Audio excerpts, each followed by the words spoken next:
আসেন আমরা একটু সংস্কৃত কৃত প্রত্যয়গুলো একটু দেখি। এইটা আপনাদের দেখে মনে হবে যে একটু যন্ত্রণাদায়ক, কিন্তু আসলেই সহজ। আমি একটু সহজ করেই পড়ানোর চেষ্টা করতেছি। দেখেন, সংস্কৃত কৃত প্রত্যয়ের শেষ বর্ণে, আচ্ছা শেষ বর্ণে কি কি থাকে এগুলো তো আমরা দেখছি। এর আগে আমরা দেখছি যে শেষ বর্ণে যদি অ থাকে তাহলে আমরা দিছিলাম স্ন, কিন্তু এই ক্ষেত্রে তো একটু একটু ভিন্ন। এই ক্ষেত্রে যদি অ থাকে তাহলে হবে ঘইও, ঘইও, ঠিক আছে, ঘ আর ইউ, অথবা অ নিজেই। তারপর যদি এখানে জ থাকে, আমরা এর আগে দেখছি যে যদি হচ্ছে জ থাকে তাহলে কি হইতো বলেন তো, জ দিয়ে একটা ন স্ন দিয়ে দিয়ে একটা যখন জফলা।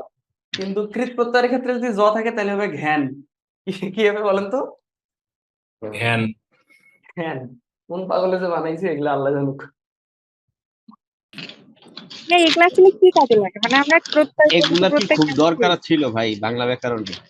কোনো হ্যাঁ, দরকার প্রকৃতি নেই ভাই, প্রত্যয় কেন করি? এটা এটা হুদাই একটা টপিক। তারপরে যদি অন থাকে তাহলে হবে হচ্ছে অনট। এই দুইটাই কঠিন, বাকিগুলো বুঝতে পারবেন। অক থাকলে হবে হচ্ছে নক, ঠিক আছে, অক থাকলে নক। তারপরে মান থাকলে হবে শাঞ্চ। এই কি সুন্দর শব্দ, শাঞ্চ। তা, তারপরে যদি ধা থাকে তাহলে হবে ত্রিচ। তা ধা থাকলে হবে হচ্ছে ত্রিচ। তারপরে যদি তি আর ধি থাকে তাহলে হবে কয় তয় রস্বইকার। তি ধি থাকলে হবে হচ্ছে কয় তয় রস্বইকার। ত আর ধ যদি থাকে তাহলে হবে কয় ত, ঠিক আছে।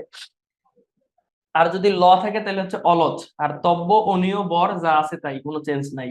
আর যদি শেষে অন্তস্তীয় বা অয় থাকে তাহলে হবে হচ্ছে অল। আশা করি কিছু বোঝেন নাই। কিছুই না।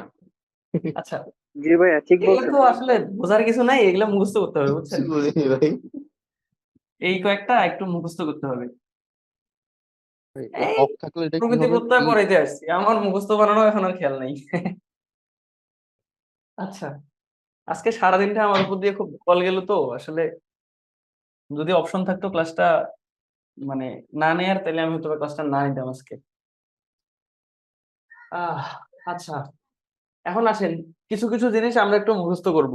এগুলোর অনেকগুলো নিয়ম আছে কঠিন কঠিন, আমরা কঠিন নিয়মগুলো না পড়ে আমরা একটু সহজ করে বলার চেষ্টা করি। যদি বলা সংক্রান্ত কোনো কিছু থাকে, বলা সংক্রান্ত, যেমন আমি যদি বলি হচ্ছে বচন, উক্তি, উক্ত, হ্যাঁ, এই বলা সংক্রান্ত যা কিছুই থাকুক আমরা দিব হচ্ছে বচ, ঠিক আছে। বলা সংক্রান্ত যা কিছুই থাকুক আমরা কি দিব বলেন তো? বচ। বুঝতেছেন আমার কথা? তাহলে যেভাবে বলা বুঝছি সংক্রান্ত যা কিছুই থাকবে আমরা সেক্ষেত্রে কি দিব? বলা পথ সংক্রান্ত যা দেব। কিছু থাকবে বচ, ঠিক আছে। তারপরে যদি যাওয়া সংক্রান্ত কোনো কিছু থাকে তাহলে দিব আমরা হচ্ছে গম, যাওয়া, ঠিক আছে। এটা কিন্তু মুখস্থ করা লাগবে। দেখা সংক্রান্ত কোনো কিছু থাকলে হচ্ছে দৃশ, পড়া সংক্রান্ত থাকলে পট, শোনা সংক্রান্ত থাকলে শ্রু, তারপরে পূজা সংক্রান্ত থাকলে হবে পুজ,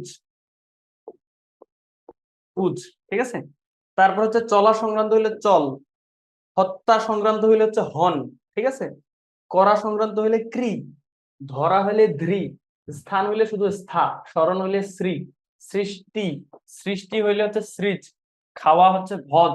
আমরা জানি ভজন করা মানে খাওয়া, তাই না? তারপরে নয়ন থাকলে হবে নি, যুদ্ধ থাকলে হচ্ছে যুদ্ধ, কেনা হইলে হচ্ছে ক্রি। এতটুকু। এই জিনিসগুলা কিচ্ছু করার দরকার নেই, এগুলা জাস্ট হচ্ছে মুখস্থ করতে হবে বুঝছেন। এই এই এই জিনিসগুলো একটু মুখস্থ করতে হবে। এখন আসলে এইগুলো দিয়ে আমরা একটু পড়ার চেষ্টা করতেছি, একটু দেখি। দেখেন তো, প্রথমে আছে উক্তি। উক্তি কি সংক্রান্ত বলেন তো? বলা হ্যাঁ, বলা সংক্রান্ত। সংক্রান্ত, বলা। বলা বলা সংক্রান্ত, তাই না? উক্তি সংক্রান্ত। হচ্ছে বলা, তার মানে বলা সংক্রান্ত। তাইলে বলা সংক্রান্ত হলে আমরা এখানে কি দিব বলেন তো? বস যোগ বচ। বস যোগ তি। যেহেতু এটা তো কৃত প্রত্যয় করতেছি তাইলে একটা ওই যে ধাতু চিহ্ন হবে। আমি যদি না দিই তাহলে ধরে নেবেন যে ওখানে ধাতু চিহ্ন আছে। এখন দেখেন উক্তি, এখানে হচ্ছে কয়তয় রস্বইকার আছে। যদি কয়তয় রস্বইকার কই জানি গেল, এই যে শেষে যদি তি থাকে, তয় রস্বইকার তি থাকে, তাইলে কি হবে বলেন তো? কয়তয় কয়তয় হ্রাসই হবে। রস্বইকার হবে, তাই না? তার মানে বচ যোগ কয়তয় রস্বইকার। এইখানে মূলত উ আর ক, এই দুইটার বদলে হচ্ছে বচ হয়েছে। এটার একটা কঠিন নিয়ম আছে, হ্যাঁ। আমরা ওই নিয়মগুলো না শিখে আমরা জাস্ট বলা সংক্রান্ত এইভাবে পড়লেই হচ্ছে সহজ হবে আমাদের জন্য। গতি, এটা কি যাওয়া সংক্রান্ত না বলেন তো? জি ভাইয়া, এখানে গম হবে। তার মানে এখানে কি হবে? গম। কম। আর শেষ টি থাকে তাহলে কি হবে বলেন তো? কয়তয় হর্ষি। কয়তয় রশ্মি, তাই না? শেষে কি থাকলে হচ্ছে কয়তয় রশ্মি। দর্শন, এটা কি সংক্রান্ত বলেন তো? দৃশ হবে, দৃশ হবে। আচ্ছা, যাওয়া দর্শন হচ্ছে দেখা সংক্রান্ত। সংক্রান্ত, দৃশ, এটা দেখা দৃশ। সংক্রান্ত। হ্যাঁ, যোগ অন আর এখানে শেষে অন অনট থাকলে হবে। কি হবে বলুন তো? অনট হবে। তারপরে আসলো হচ্ছে দর্শক, এটাও কি সংক্রান্ত? এটাও দেখা দেখা। এইটাও তার হচ্ছে দৃশ্য, যোগ কি হবে বলুন তো? অক থাকলে কি হয়? অনট অক অক অক দর্শক। নক নক নক নক হবে নক। কারক, এটা কি করা সংক্রান্ত না? জি ক্রিয়া ক্রি হবে। বা করা করা সংক্রান্ত, তাহলে কি হবে বলেন তো? ক্রি যোগ ক্রি হবে। তাহলে ক্রি যোগ কি হবে বলেন তো? ত্রিযোগ নক। ক্রি নক। যোগ নক, তাই না? অক নক। আচ্ছা, পাঠক, এটা কি সংক্রান্ত? পাঠ হ্যাঁ, করা পড়া সংক্রান্ত। সংক্রান্ত। পাঠ। পড়া তাহলে সংক্রান্ত, তাহলে কি হবে বলেন তো? নক। পট যোগ নক, তাই না?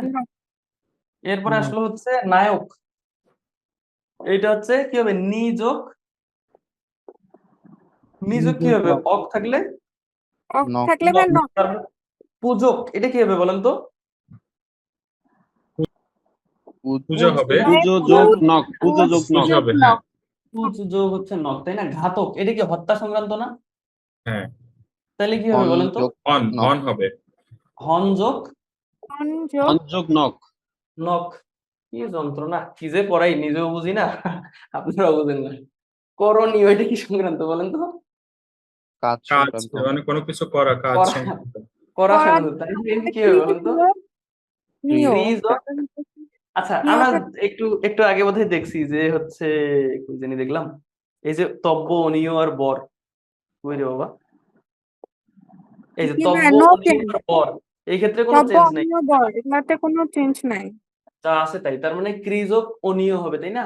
তারপরে শ্রবণীয়, এটা কি সংক্রান্ত? সোনা সংক্রান্ত। টুনা টুনা শোনা সংক্রান্ত। সংক্রান্ত। তার মানে এখানে কি হবে বলেন তো? শ্রু অনিয়। শ্রুযোগ অনীয়। দর্শনীয়, এটা হচ্ছে দেখা, আমরা একটু আগেই দেখলাম, এটা দিয়ে অনেকগুলো এক্সাম্পল হয়েছে। আসলে আসে তো মূলত এইগুলাই, এই যে এখানকার কয়েকটা এক্সাম্পল, যেমন হচ্ছে কারক, তারপর হচ্ছে দর্শন, উক্তি, হ্যাঁ, এইদিকে হচ্ছে এই যে ঘাতক, তারপরে এইদিকে হচ্ছে এই যে দর্শনীয়, শ্রবণীয়, এগুলা, তারপর হচ্ছে কর্তা, আর হচ্ছে চলমান। এই কয়েকটা এক্সাম্পলই ঘুরে ফিরে বারবার আসে। আমি যতগুলা প্রশ্ন সলভ করছি, মোটামুটি বলা চলে চলে যে হচ্ছে 70-80% ক্ষেত্রে এই কয়েকটা এক্সাম্পল দেয়া। আচ্ছা, এরপর আসলে দাতা। তা থাকলে কি হয় বলেন তো? তা থাকলে, এই দেখেন এদিকে তা থাকলে ত্রিচ, ঘা হয়, ঘা। না, এই যে ত্রিশ ত্রিচ হয়। হয়। ত্রিশ ত্রিশ। এই যে তা আর ধা থাকলে ত্রিচ হবে, ঠিক আছে? তাহলে এইখানে আমরা কি দিব? দা যোগ হচ্ছে ত্রিচ, ঠিক আছে? যে দান করে, মাতা। আচ্ছা, তাহলে এখানে কি হবে বলেন তো? মা যোগ ত্রিশ। পিতা কি হবে বলেন তো? পা যোগ ত্রিচ, ত্রিশ। পা যোগ ত্রিচ। কর্তা, এটা কি সংক্রান্ত বলেন তো? কাজ সংক্রান্ত। কাজ ত্রিশ যোগ সংক্রান্ত। কর্তা, কাজ সংক্রান্ত। তাহলে এখানে কি হবে বলেন তো? ক্রি যোগ ত্রি যোগ ত্রিশ। ক্রি যোগ তা থাকলে কি হয়? তা থাকলে হচ্ছে ত্রিশ হয়। ত্রিচ। ত্রিচ ত্রিচ ত্রিচ, হয়। তাই না? এরপর হচ্ছে চল মান, শেষে মান থাকলে কি হয় বলেন তো? সাঁঝ শান্ত। সাঞ্জ। তার মধ্যে চল যোগ সাঁঝ শান্ত। তারপরে বর্ধমান, এখানে কি হবে বলেন তো? বৃদ্ধ, বৃদ্ধ যোগ শান্ত। সাঞ্জ। ঘোড়ার ডিমের পোড়া। আচ্ছা, বলেন এই জিনিসগুলো বুঝছেন কিনা? জি ভাইয়া বুঝছি। কি ভাই এগুলো বুঝছি। হ্যাঁ, আপনাদেরকে পড়ানোর পর আমিও বুঝছি। এখানে আর কয়েকটা আছে, এগুলো নিজেরাই করে ফেলবেন।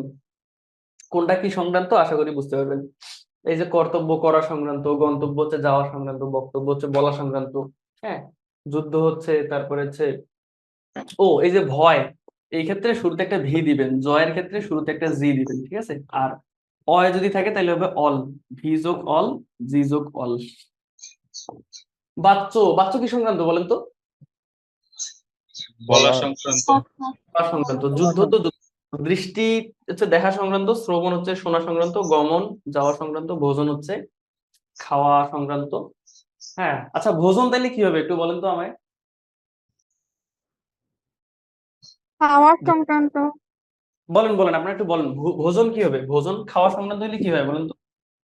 হজ হয়। ভর যোগ অন। তাহলে ভুজ যোগ কি হবে বলেন তো? অন থাকলে কি হবে? অনট।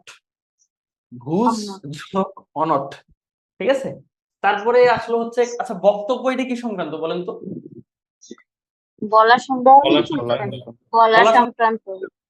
বলা এখানে সংক্রান্ত বদ যোগ বচ যোগ বচ যোগ বচ যোগ তব্য, তাই না? আমরা জানি যে তব্য অনিল বর থাকলে কোনো চেঞ্জ হয় না, ঠিক আছে। গন্তব্য এটা কি সংক্রান্ত বলেন তো? যাওয়ার যাওয়া সংক্রান্ত। যাওয়া সংক্রান্ত, তাই না? তার মানে এখানে কি হবে? গমন যোগ গম যোগ তব্য গম যোগ তব্য, তাই না? গমন সংক্রান্ত বা যাওয়া সংক্রান্ত মানেই তো হচ্ছে গম হবে আর কি। দ্রষ্টব্য এখানে কি হবে বলেন তো? দ্রষ্টব্য মানে দেখা সংক্রান্ত, তাই না? তব্য দৃষ্টব্য দৃষ্টব্য। তারপরে কর্তব্যটা কি হবে বলেন তো? করা সংক্রান্ত, তাহলে ক্রিযোগ তব্য। তব্য। হ্যাঁ, টপিকটা এমনিতে কঠিন হইলো, টপিকটা কিন্তু মজা আছে, তাই না? মানে একটাবার বুঝে গেলে দেখা যায় যে অঙ্কের মতো করে দেওয়া যায়, কি বলেন? হুম। তবে আমি এতটুকু শিওর, চাকরি বাকরির পরীক্ষায় যদি প্রত্যয় থেকে আসে আমি নিজেই পারবো কিনা সন্দেহ আছে। আচ্ছা, এরপরে আসেন, তাহলে বলেন বক্তব্য এটার সঠিক প্রকৃতি প্রত্যয় কোনটি? ঘ নাম্বার। বচ যোগ তব্য বচ চার যোগ নাম্বার। তব্য। ঘ ঘ 4 নাম্বার। 4 নাম্বার। 8 নাম্বার বদ যোগ তব্য। বচ যোগ তব্য। সব থেকে সহজ হইতো কোনটা জানেন? বক্ত যোগ তব্য। বচ যোগ তব্য। আচ্ছা, সৃষ্টি এর প্রকৃতি প্রত্যয় কোনটা হবে? সৃষ্টি নাম্বার গ হবে। সৃজ যোগ টি, সৃজ। তাই না? সৃজ।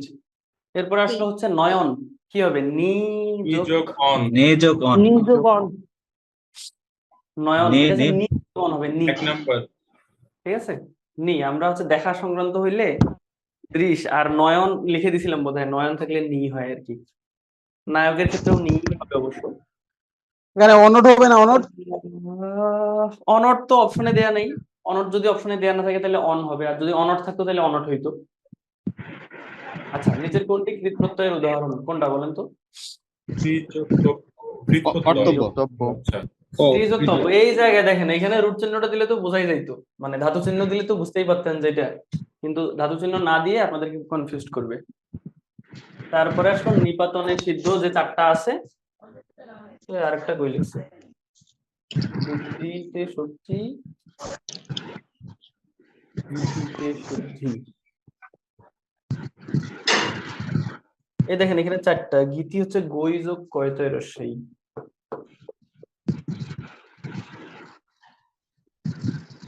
এই যে আমাদের 4টা হচ্ছে নিপাতনে সিদ্ধ, বুদ্ধিতে শক্তি, গীতিতে সিদ্ধি, ঠিক আছে। এই 4টা যে এত বেশি গুরুত্বপূর্ণ, এটার গুরুত্ব একদম অপরিসীম, এটা বলে বোঝানো সম্ভব না, ঠিক আছে। বুদ্ধিতে শক্তি, গীতিতে সিদ্ধি, বুঝতে পারছেন? আমরা এটার মধ্য দিয়ে হচ্ছে হচ্ছে ক্লাসের শেষ পর্যন্ত চলে আসলাম। তবে আপনারা যদি চান পুরো ক্লাসটা আমি হচ্ছে আগামী 5-6 মিনিট একটু রিকল করতে পারি, আদারওয়াইজ ছুটি। রিকল করলে ভালো হয়। আচ্ছা ভাইয়া, এই নিপাতনে সিদ্ধ বলতে আসলে কি বোঝায়, এটা যদি একটু বলতেন।